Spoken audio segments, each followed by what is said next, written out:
Alright, hello and welcome back to the channel.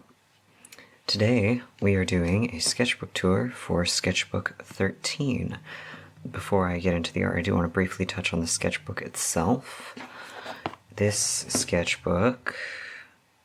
there we go. This sketchbook is by Artisan, and I've actually found their sketchbooks on Etsy since I've got this, although this was a gift. And it's a Japanese stab-bound book, and it's obviously landscape.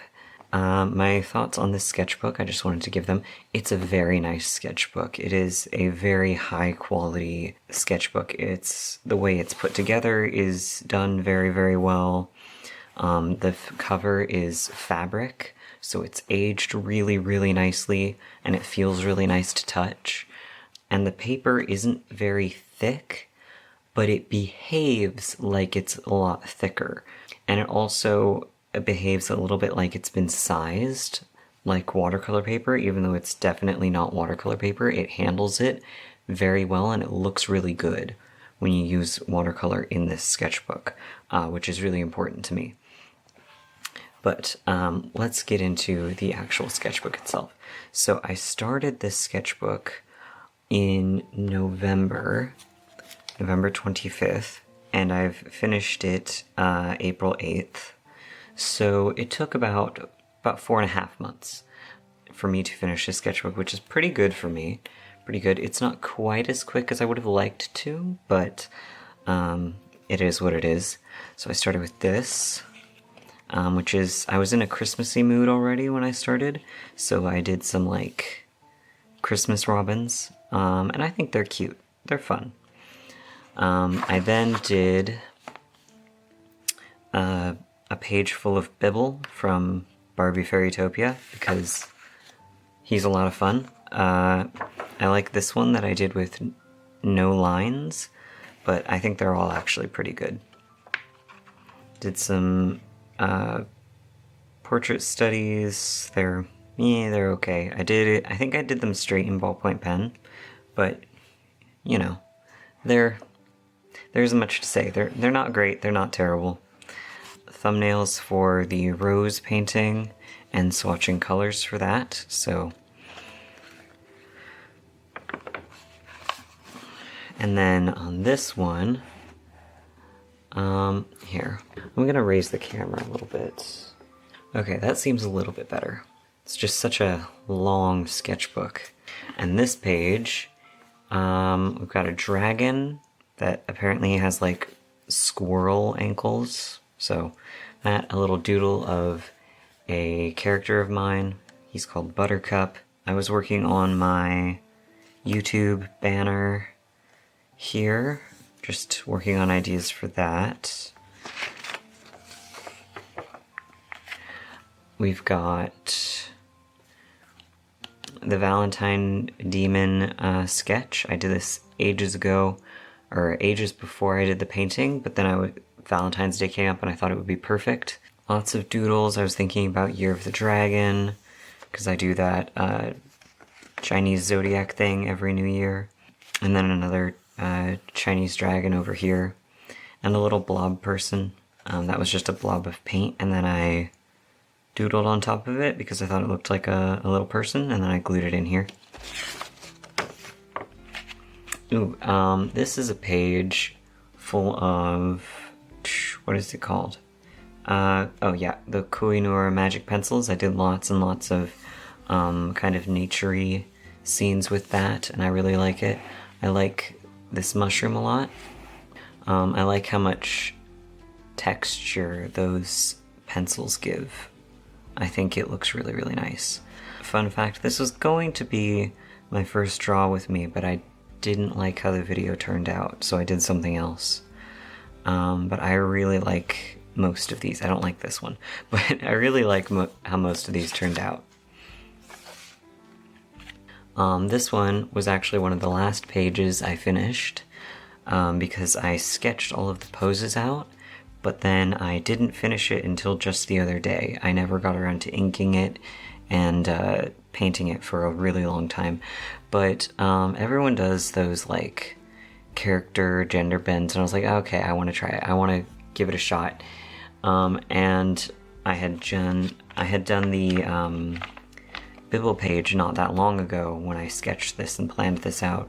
So this is basically just a genderment version of Elena from Barbie Fairytopia, and I wanted to think kind of carefully about how I adapted the costumes, because I'd seen someone else do this, and they did a good job. But I wanted to have my own approach to some extent. I feel like male fairy clothes are not something that's frequently explored. So I went with kind of a Greek inspiration for this, and I like how that turned out because we got to keep the that sort of flared wing thing she's got on the sides of her dress, and then I kept the petals at the top of the skirt, but I turned them into more of a belt that kind of makes me think of laurels, you know, like laurels you would win for Greek sporting events. And then I wanted to do all of the costumes, I decided. So we've got the second costume, which I thought it would be good if they went up in kind of fanciness. So this one's a little more fancy, just like in the movies. And it's got these like rose pins here and here. But I thought that this felt very casual with the one shoulder, and then this one felt a little more fancy. I did not pay as much attention to the shoes as I should have, so I was not very consistent throughout this. And then the last one I did was this one, which is Magic of the Rainbow. And I thought, since in this one there's kind of an official like title or job, I can't remember exactly what it was, but I think they were like Guardians of the Rainbow or something like that. It's been years. But I thought I would give him a uniform, kind of like a Roman uniform with like armor and stuff, because I thought that would accommodate these stripes of color really, really well, and I really like how that turned out. I think it's really pretty. This was a page of doodles. I saw a picture of an iguana playing a guitar, and I wanted to draw that, and then I saw this old vase, and I wanted to draw that, and I did it a couple of times. You can see. I was never quite happy with how I captured the iridescent effect of it, but I do think they look nice. And then I also kind of thought it looked like a weird dress, so I drew this little character, and I made a note that she looks like an onion. And I still think that's right. This is a desk. This is a desk. Oh my god. This is a plant that lives behind my desk. So I drew that because I could look at it. And these are with my Graphitint pencils, and I swatched all of them here. Yeah, Derwent Graphitint. And then I drew this flower as well, which I also think turned out really pretty. This is a meh page, notes to myself, some doodled ideas. The bunnies are really cute. This eye was fun, but it's not good. This is when I got into the 30-day sketchbook project by Mini Smalls. I'm not certain that I'm remembering that title right, but it's close to that. I didn't finish it in this sketchbook. I want to get back into it. Life just got a little bit crazy kind of halfway through, so I didn't finish it. But we'll see some more exercises from that book, and they were a lot of fun. I do think that this color combination is like really, really pretty. More from Mini Small's book. Also a lot of fun. Just random ideas. Mini Small's book. There was one on like doodling and collaging on one page, so I gave that a shot. It was fun. It's not really my thing though. These are all unfinished watercolor doodles of mushrooms I've found just walking around in the woods near my house. I never finished them, but I think you can see that they're very nice. More exercises from Mini Small's book. I hope you can kind of see what I mean when I say that this paper when this paper when I say that this paper handles watercolor really, really nicely, it just looks really, really good. This is a really mixed page. So we've got prompts from Mini Small's book, and then we've got like a sketch for a pose I maybe wanted to use in a painting. And then this is from a book I was rereading recently. I read this book when I was pretty young, but this is from the Doll People. Annabelle doll and Tiffany Funcraft. They're like two living dolls. They're very charming books. They are really fun and very sweet and just a lot of fun. But I think these turned out really, really great. Annabelle is a China doll from like over 100 years ago. And at one point, one of the little girls in the family that's owned her for forever painted her hair green with a set of watercolors, and it never really came out. So that's why she has the green hair. But I really do think that these turned out really, really nice. I like them a lot. And these snails are fun too. We've got some figure studies. Yeah, mostly like dancers and stuff. This was I think from some kind of Russian ballet or something, but I just loved how much she looked like a bird, and I drew a little bird down here. I don't know if you'll be able to see it. Kind of. And it's like kind of the same pose that I was imagining when I saw her pose. But yeah, I like this. I like this page a lot, actually. This was kind of a doodle. I remember the book I was reading, or listening to when I did this. It was the Thief's Museum series. I think it was the last one. But this is just kind of a doodle, very indulgent. This is from Mini Small's exercise book. It was drawing in ballpoint pen. I think they turned out nice. I really don't enjoy ballpoint pen though. I know it's very popular and I do like the look of it, but I absolutely despise using it. So if I finish that book, I will be skipping the ballpoint pen challenges because I do not enjoy them in the slightest. More Mini Smalls over here, and then I just mixed together leftover paint from that and I got this green. It's a nice green. This is a little OC of mine. He is a fairy that lives in a candy store, and I've censored this doodle because these are also the Graphitint pencils. He's making his little outfit in this doodle. I couldn't really think of... The thing I struggle with is that I'll make characters that obviously wouldn't wear ordinary clothes, and then I don't know what to put them in. So he's a fairy living in like a candy store, and I figured what he would have access to is like little cellophane wrappers and ribbons at the top of candy bags. But obviously it doesn't hide much. More stuff from Mini Small's book. This is learning, is it calligraphy? I don't know. But yeah, it was a lot of fun. I really enjoyed that one. And I've actually started using it every once in a while in my actual art. Just every once in a while. But I think they turned out really, really nice. I really like minimalistically.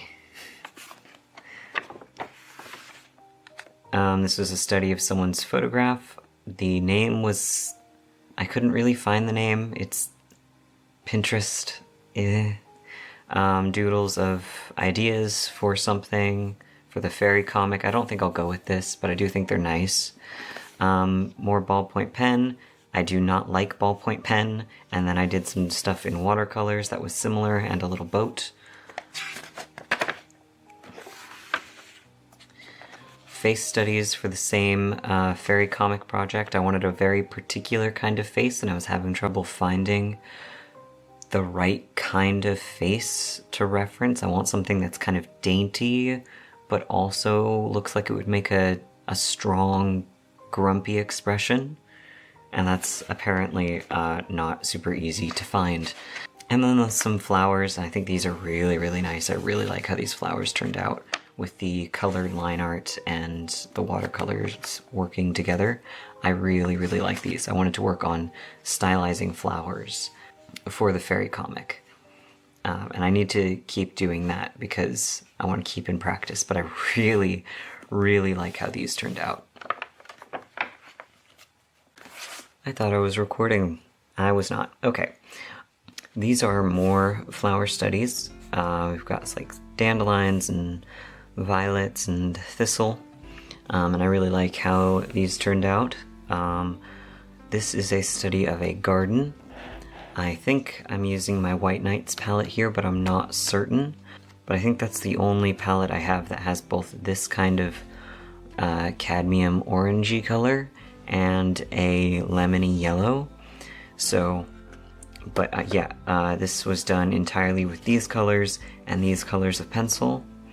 And I think it turned out really, really good. I really should have done more garden studies because for the fairy comic I'm going to be doing at some point, it's set in a garden and I will need to be able to draw gardens. So I should have done more of these, but considering I only did one, I really like this. I was listening to The Incorrigible Children of Ashton Place. I was re-listening to that when I did this. I think it was the one where they go to Swanburn School. Yeah, I really like how that turned out. This is a character of mine. His name is Siet. I don't know, it's not important. It's not really important right now. I did this in ballpoint pen, which I've already discussed I don't like. And then it got a blob of ink on it and like it smeared. So that's great. And then just doodling some stuff from the world that he lives in. It turned out okay. This is a golden bee charm that he wears. I think the clothes he's wearing turned out really good. But otherwise, it's kind of a meh page. Here we have more studies from Minnie Small's book. She did one talking about master studies in graphite, so I've got some of those. This one was from the book itself, and then these are from just art that I liked. And then this is another one from Minnie Small's book she was teaching how to do repeating patterns, which is a lot of fun. I want to do more of that, actually. This is my Valentine Demon pinup character. I just wanted to doodle him. I thought he would look cool in some like opaque teal tights. But then I colored it with felt tip markers, which did not work out super great. This is a thumbnail for a painting idea I had. I haven't done it. I don't know if I will, but I made some notes to myself, and then I put some tracing paper over it so that it wouldn't transfer onto this. More thumbnailing, just working out ideas for stuff, some vague pose ideas that I never really used. I drew an apple with highlighters. Not particularly interesting. These I really, really like. I think it's really important to practice doing finished work in your sketchbook, because if you only ever experiment with sketching and stuff like that in your sketchbook, you will never develop new techniques for finished work. And this is the first time I really tried to make something kind of nice with the Kurotaki Gansai Tambi paints. And I really like how these turned out. And as you can probably tell from my last couple of finished painting videos, I really ran with this general style and approach. The background is not Gansai Tambai, it's just watercolor. I think it was just leftover watercolor I had, but over top I did the Gansai Tambai because they're kind of opaque. And I really, really like these. I really feel like they kind of unlocked something in my brain. This is like a mess of a page that I can't really show you most of. This I never went anywhere with. I was trying to use some of my Himi gouache, but that stuff is so crappy. But then I doodled this little guy, and he's very cute, so it's not a total loss. Ooh, I did another pony design. I think the anatomy is and I'm not totally happy with the design, but this one is called Jawbreaker, which is fun, and I thought the colors were fun. I did a bunch of, what are they called? Are they called logomorphs? Is that what rabbit and rabbit relatives are called? I don't know. Rabbits and jackrabbits. Because, yeah, they're made up of fun shapes. This one is more of the candy fairy. These are more true to his colors, although I clearly have not actually decided on what I want his wings to look like. I think I like the style I did in the last one of him a lot better. But I think these were the original idea, and I forgot about the other style I tried. So, yeah, just him in socks. Nothing particularly original, I was just bored. And then this design, which I did a little later, he's more based off of like a honeybee or something. This was a blob challenge. I swatched every color in my Isero Paints palette, and gave them a different shape, and then I doodled on top of them to make them into things. So we've got small crab, long cat, cold, crayfish, lobster thing, big toad, weird yoga person, all kinds of stuff. Guy in a furry hat, pickle with a face. And then I was re-listening to the Raven Boys, and I could really vividly picture Persephone, so I wanted to draw her, and then I thought I should draw the rest of them, but I didn't actually have a super concrete idea of what any of the others looked like in my head, especially compared to Persephone, so they did not turn out as good. Mora just needed to not be seen. But I like Persephone, she turned out good.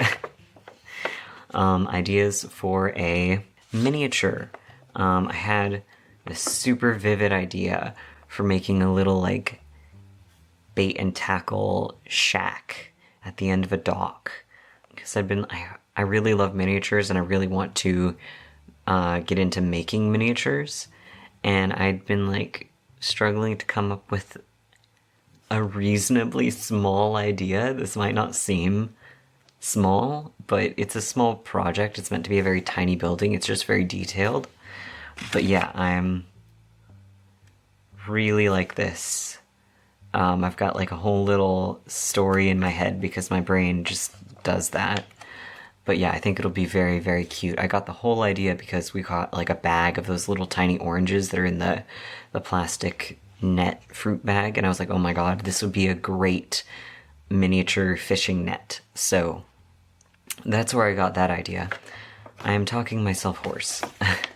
This is a page, I love this page, it's so colorful, with lots and lots of ideas featuring birds, and all the colors on this page are from the Miyazaki palette. I actually swatched it all out on this page. But yeah, I really like this. This was done after I did the Asterion painting, but I still was enjoying pomegranates. I still had them on the brain, so I just doodled this with watercolor. I had this idea, and then I had like swans on the brain, so I was looking at swans and drawing them because they're really interesting birds. They just have so many long, smooth lines that makes them just instantly aesthetically pleasing as an art subject. And then I did this just moth fairy guy, fairies on the brain, and he's cute. I didn't really think too much about it. I just did it, but I like it. I like the colors. This is a page of like naturey doodles. I was talking to a artist I know in my area. I found something really cool at a local secondhand shop, and I thought she might be interested in it as an art supply because she's much more mixed media, sculpture-y artist than I am. And then she sent me a photo of like an idea she had, and it made me think of like frozen raindrops, like they hit the water and then they do that thing where they come back up again, and like thinking of them frozen in that form. So I kind of doodled that because I thought it was an interesting idea. And then I covered it in sparkles. And then from that I got like a dew-covered spider web, and then, you know, flowers, because, I don't know, nature. I think they're very cute. I think these are all like really cute doodles. And then I was kind of like out of ideas, but I really like old like cemetery type statues. So I sketched 2 of those, and then I covered them in paint. This is kind of a color study of some lichen. This looks nothing like it. It's just vaguely similar colors. And then we have the last page. I had just gone to gallery night before this page, and there was, in the Northwind Gallery, which is a local gallery, obviously, there was this exhibit of just super vivid color. And this one artist who did these really big pieces of very, very bold color, I think using acrylic inks, and they were super gorgeous and striking. And I had the idea to put big panels of color behind it before I did the bird. Now, unfortunately, the colors did not turn out as vivid as I would have liked, and I didn't want to go over them because I really wanted the sketchbook done, but it's no big deal. And then this bird is some kind of bird. I referenced images on Pinterest, but then I forgot to save them to my bird board, and thusly I don't have the name. But if you know what kind of bird this is, feel free to let me know. And the end, because I like to put the end at the end of my sketchbook. Yeah, and it's just watercolor with a little bit of colored pencil over it, because I think that makes it a little bit more texturally interesting. And then this is a bunch of swatches I did before I even actually started this sketchbook. I thought these ones looked like worms on a string, so I turned them into little string worms. So those are kind of cute, and these are the, what are these called? The Koh-i-Noor magic pencils that I talk about all the time. Yeah, you can see they come in like really, really gorgeous colors. But yeah, that was Sketchbook 13. I have a bit of a dilemma because I started the giant sketchbook before I finished this. But that obviously cannot be my main sketchbook because it's so large and cumbersome. I would never be able to comfortably work on it around the house, or, heaven forbid, outside of the house. I wouldn't be able to carry it with me. So my dilemma is, do I call that sketchbook Sketchbook 14, or do I call my next main sketchbook Sketchbook 14? I don't know. Oh, I had one more note I wanted to say about this sketchbook, and I just totally forgot. When I got this sketchbook, it was very, very different from anything else I'd tried. I'd never tried Japanese stab-bound sketchbook. I'd never worked in a landscape sketchbook. I found that I really liked the landscape format way more than I thought I would. You can see that I've got these, you know, these fairly filled-in spreads, and that's something I've always struggled with doing. Having those filled-in spreads that so many other artists do, I tended to just do one thing on each page, and it was much easier in this landscape format to fill in each page. It just felt like I had the freedom to do that, even if the actual sketches I did were mostly in a portrait format. So that was great, and like I said, the paper was great. This is a very high-quality sketchbook, but I don't think I will purchase another one of these, or I didn't purchase this one, but I don't think I will buy one of these in the future because the stab binding doesn't really work for me. It doesn't, you can see I actually broke the paper here trying to get it to lay a little bit flatter. It does not lay flat, and for some people that's probably not actually a problem, but for me it creates this huge imbalance in height in the pages, which can be hard for the camera to focus on, and it wobbles back and forth. And I spent a lot of my time working in it trying to keep the pages from moving while I worked in it, and it was it just wasn't right for me. I would need to put like 2 clips on each page, and it was just kind of a pain. And especially I never would have been able to do like a draw with me in this sketchbook, and considering I do YouTube, that's a huge no. So I need sketchbooks that lay flat, personally. But if you think that this is still interesting to you, I highly recommend this sketchbook because it is super nice. It's Artisan with 2 A's, Artisan, and I have found these on Etsy. I will try to link it below. So yeah, very nice sketchbook, and if you think you would like the stab-bound nature of it, I highly recommend it, but it just doesn't really work for me. Anyway, back to the other dilemma. Which sketchbook to use next? So we've got this very small one. Again, portrait. It's literally the size of my hand. It's like 7 inches. Yeah, it's exactly 7 inches long.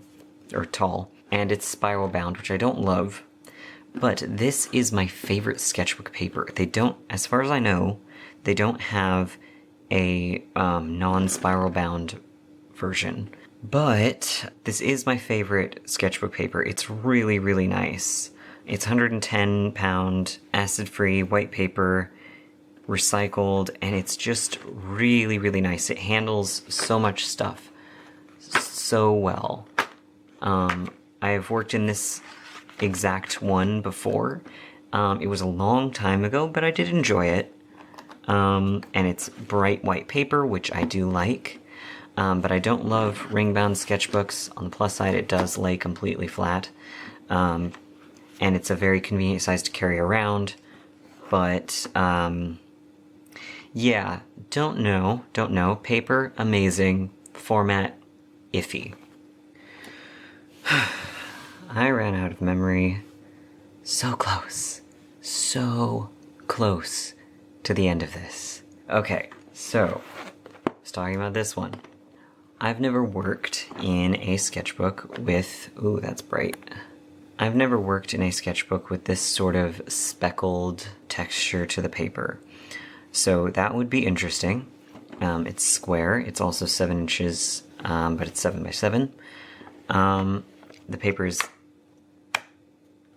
very thick, and it's got 40 sheets per book, so 80 pages. It's mixed media, so that would be really great for me, and it's got a nice sturdy cover, but it is ring bound, which is not my favorite. There's that one. And then we have the fanciest one. This is a fully case-bound book with a fabric edge and then marbled paper. The paper is not super thick. You can probably hear, and it's ivory, but it's not too yellow, so it's not that bad. But it does have this very lovely texture from when it was made, and it's stitched, so it would make nice smooth spreads. I would be able to do a 2-page spread without a big seam or gap in it. And I did test the paper at one point, and even with the heavy ink from like this is from the Kuretake Pocket Brush Pen, which is a very, very, there's not a way to phrase that sounds pleasant. It's a very wet brush pen, and there's very minimal ghosting. I don't even think you'll be able to see it. I can barely see it. So even though it's thin, this paper behaves really, really well, clearly. And it's got a deckled edge, which is very lovely. So it's a beautiful, beautiful book. It's super beautiful and it's in great shape. So that would be a wonderful one to use. It is about 8 by 7. So it's the largest of them, and it's really, really pretty. So this would be very tempting. But yeah, you can let me know what you think, because there's a chance I won't have decided by the time this video goes up. I have other places I can sketch in the meantime while I decide which one I want to be my primary sketchbook. But yeah, that is everything. Like the video if you liked it. Subscribe if you want to see more. I know that most of you who watch my videos are not in fact subscribed. I can see it in my analytics. So, and leave a comment if you're feeling saucy. Especially if you have opinions about which sketchbook I should use next, because honestly, they're all really good options for different reasons. And yeah, with all that out of the way, I will see you next time. Bye.